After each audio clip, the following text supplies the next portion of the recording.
Hey guys, कैसे हैं आप सब। तो मेरा नाम है गौतम और मैंने एक चैलेंज स्टार्ट किया जिसका नाम है 1 लाख म्यूचुअल फंड चैलेंज। तो गाइस, आज इसका सेकंड डे है। तो कल हमने देखा था मेरे पोर्टफोलियो का बैलेंस मैंने रिवील किया था कि उसका कितना करंट बैलेंस है और क्या स्टेटस था। तो गाइस, कल की तरह आज भी संडे है और मार्केट आज भी ऑफ है। सो 2 दिन मार्केट ऑफ रहता है, सैटरडे संडे, एंड मंडे को ओपन होगा। तो जस्ट एक आपके रेफरेंस के लिए मैं एक बार आज वापस से मैं दिखा देता हूँ मेरा पोर्टफोलियो का बैलेंस क्या है। चेंज तो होगा नहीं गाइस, क्योंकि कल भी मार्केट बंद था, आज ही मार्केट बंद है। सो गाइस, जस्ट मैं ओपन कर रहा हूँ। किसी ने पासवर्ड देखा है तो प्लीज़ उसको इग्नोर करेंगे। कुछ नहीं होता। सो गाइस, आज भी आप देख सकते हैं मार्केट स्टेटस सेम है। तो कल हमने देखा था मार्केट गिरा था 1.1%, अराउंड 1% डाउन था निफ्टी 50। और सेम वे अगर आप देखेंगे निफ्टी, बैंक निफ्टी भी अराउंड, वो ये तो ज़्यादा ही डाउन था, 1.42% डाउन था। सेंसेक्स भी 1.1। तो निफ्टी और सेंसेक्स सेम से, बस बैंक निफ्टी थोड़ा ज़्यादा डाउन था। जो वॉर की सिचुएशन चल रही है उसके कारण ये चीज़ें हो रही है गाइस। और आप देख सकते हैं। तो मैं आ जाता हूँ अपने म्यूचुअल फंड में और डैशबोर्ड पे मैं आता हूँ। तो गाइस, सेम है ये। कल उन्होंने देखा था 1 डे का रिटर्न आया है 237 के, लॉस हुए हैं। टोटल रिटर्न अभी नेगेटिव में ये 207। गाइस, ये जब मैंने 2 दिन पहले देखा था तो ये 500 प्लस था। अब थोड़ा मार्केट सिचुएशन कारण ये डाउन है। लेकिन गाइस, हम इसको देखेंगे आने वाले समय में इसका कैसी ग्रोथ होती है। देखो गाइस, कंपाउंडिंग एक बहुत बड़ी चीज़ होती है। अगर आप म्यूचुअल फंड में इन्वेस्टमेंट कर रहे हैं, देखो बहुत सारे होंगे जो अभी स्टार्ट करेंगे, अपनी अर्ली स्टेज ऑफ लाइफ होंगे, जिन्होंने अभी जस्ट अपनी जॉब स्टार्ट करी और उनको इन्वेस्टमेंट करना है।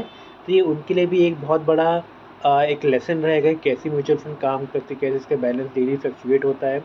तो वो कैसे इसमें टेंशन नहीं लेना होता, स्टेबल रहना पड़ता है, कंटिन्यू करनी होती है अपनी SIP। अगर आप SIP कर रहे हैं हर महीने कुछ, आप 1000 रुपये, 2000 रुपये, 10,000, जितना डाल सकते हैं आप उतना डाल रहे हैं। और अगर कोई ऐसा है जो पहले से करते आ रहा है तो उसको कहीं ना कहीं पता होगा। अगर मैं एक कमाल की चीज़ बताऊँ म्यूचुअल फंड की, तो अगर आपका अगर टर्म है, मान लो आपको इन्वेस्टमेंट करने का पीरियड आपका 30 साल है, तो अगर आप देखोगे ना म्यूचुअल फंड में वही आदमी कमाता है जो एंड तक टिकता है। आजकल लोग 2 साल 3 साल में क्विट कर देते हैं, लेकिन अगर आप लंबा जाएंगे 20 साल 30 साल, तो आपके जब रिटर्न्स आते हैं वो लास्ट के 5 से 10 साल में आते हैं।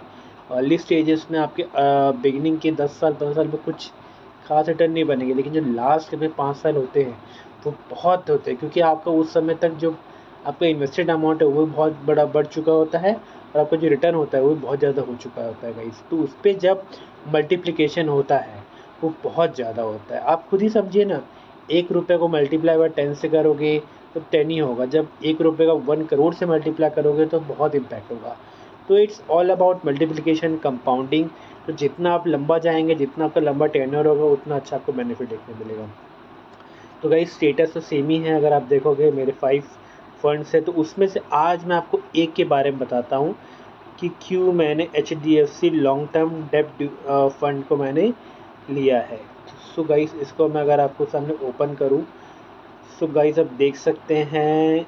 अगर मैं आपको बताऊं, अगर आपको जानना है कि फ़ंड ने कैसा परफॉर्म किया है पास्ट 6 मंथ में, तो आप ऐसे क्लिक करेंगे एंड ये दिखाएगा पास्ट 6 मंथ में इसका रिटर्न रहा है अराउंड 4.81% का, इसने एवरेज रिटर्न दिया है। ठीक है, ये है उसका 1 ईयर का चार्ट। तो इसमें देखेंगे आप 11.66 का है। और ऑल टाइम देखें तो ये फंड अराउंड 2023 में लॉन्च हुआ था। तो वहाँ से अभी ये कंटिन्यू 2-3 सालों से 10% एनुअल रिटर्न दे रहा है। इसका रिटर्न ज़्यादा था बट मार्केट से जो है थोड़ा डाउन हुआ है, लेकिन अराउंड जब मैंने स्टार्ट किया था 13% का रिटर्न दिखता था। सो गाइस, डेट में मैंने इन्वेस्टमेंट क्यों स्टार्ट करी, इस फंड को लेने का मेरा पर्पस क्या है। देखिए गाइस, हर एक फंड को लेने का एक पर्पस आपका होना चाहिए। बिना पर्पस अगर आप कर रहे हैं तो बहुत प्रॉब्लम करेगा गाइस। तो आपको पर्पस डिसाइड करना बहुत ज़रूरी होता है। तो इस फंड को लेने का पर्पस था कि इस फंड में मैं अपने उस पैसे को डाल रहा हूँ जिसको मेरे को लगता है कि आने वाले समय मेरे को बहुत जल्दी उसको निकालना पड़ेगा। ये मैं एज अपना इमरजेंसी फ़ंड बना के रखा हूँ, इसलिए मैंने इस फ़ंड को चुना है। तो इसको चुनने का फ़ायदा ये है कि बहुत कम फ्लक्चुएट होता है डेप्ट वाले। और इसमें जो अगर आप देखेंगे, हर एक म्यूचुअल फंड में आपका कुछ एक्सपेंसेस होते हैं। म्यूचुअल फंड में ऐसे नहीं होता कि आप फ्री में इन्वेस्टमेंट कर रहे हैं, आपको कोई चार्जेस नहीं है, उसमें भी चार्जेस। स्टॉक टाइप नहीं होते कि अगर आप ख़रीद रहे हैं डिलीवरी चार्ज लग रहा है, सेल करें तो डिलीवरी चार्ज लग रहा है, क्योंकि इसमें कुछ एक्सपेंस रेशियो होता है। अगर आपको मैं नीचे आके दिखाऊँ प्लीज़, तो अगर आपको पहले मैं दिखाऊँ रेट कैलकुलेटर, अगर आपने हर 6 महीने तक अगर आप 5,000 इन्वेस्टमेंट करते हैं तो आपको रिटर्न अभी के हिसाब से कितना होगा गाइस, 3000 होगा। जहाँ पर आपका टोटल इन्वेस्टमेंट होगा 30,000, और जो आपको मिलेगा वो रहेगा 30,789, जो कि बहुत ज़्यादा नहीं है गाइस। अगर आप इसको 1 ईयर करते हैं सेम अमाउंट को, तो वहाँ आपका रिटर्न रहेगा अराउंड 60,000, जहाँ आपको रिटर्न मिलेगा 4.7% का, और आपके अमाउंट बन जाएंगे 60,000 के 62,822, क्योंकि खास नहीं है गाइस, क्योंकि मार्केट अभी स्टेबल नहीं है, अप डाउन हो रहे हैं। थोड़े टाइम बाद अगर गाइस हम इसी को वापस देखेंगे ना, तो आपको 100 के रिटर्न में दिखाऊंगा बहुत ज़्यादा आएगा। होल्डिंग की बात करें तो होल्डिंग में इसके डेट के जितने भी इन्वेस्टमेंट रहते हैं वो गवर्नमेंट ऑफ इंडिया के बॉन्ड्स, ये सब में इन्वेस्टमेंट होते हैं। ये कोई इक्विटी नहीं है, कोई शेयर्स आपको यहाँ दिखेंगे नहीं, देखेंगे आप पूरे गवर्नमेंट ऑफ इंडिया के बॉन्ड्स में इन्वेस्टमेंट है इसके, ठीक है गाइस, डेट बॉन्ड्स में। और रिटर्न की रैंकिंग तो कोई नहीं, मेन है गाइस, सबसे मैटर करता है एक्सपेंस रेशियो। इस किसी म्यूचुअल फंड में अगर आप इन्वेस्टमेंट कर रहे हैं, उसका एक्सपेंस रेशियो बहुत मैटर करता है। देखिए, इक्विटी हो, डेट हो, कुछ भी हो, इट्स ऑल अबाउट ट्रिक्स। अगर आप जब देखते होंगे टीवी में जब इसके ऐड आते हैं म्यूचुअल फंड के बारे में, तो कितना स्पीड में बोलता है mutual fund subject to market. So this is the thing जो हमको मेक श्योर करनी पड़ती है किसी फंड में इन्वेस्टमेंट करने से पहले।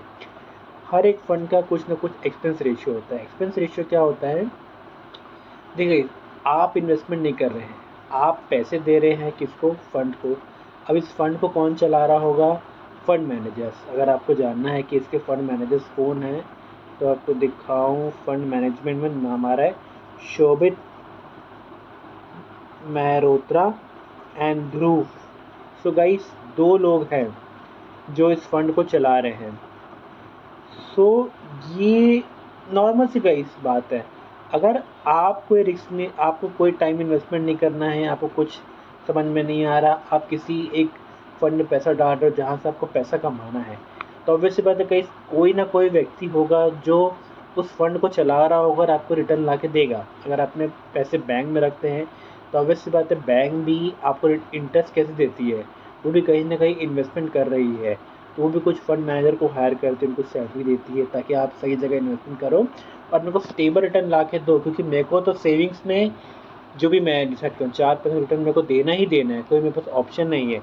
तो वहाँ पर इतने पढ़े लिखे लोग बैठते हैं ना, जिनको पता होता है मार्केट में कैसे इन्वेस्टमेंट करना है, कब करना है, कितना करना है, तो वो स्टेबल रिटर्न बनाते हैं। तो सेम वे केस यहाँ पर भी फंड मैनेजर्स होते हैं जो इस फंड को चलाते हैं, वो मैनेज करते हैं, टाइम टाइम में इन्वेस्टमेंट करते हैं, कहाँ से पैसा निकालना है, किस तरह में पैसा डालना है, तो वो सब डिसाइड वो लोग करते हैं और इसी की वो पढ़ाई कर रहे हैं। तो ऑब्वियस सी बात है जो ये आपके बिहाफ में काम कर रहे हैं और आपको कमिटमेंट नहीं गई, लेकिन हाँ, एक आपको पास फ्रेंड बता रहे हैं कि हम जब से फंड को चालू किए हैं हम ईयरली रिटर्न 11-10% का दे रहे हैं।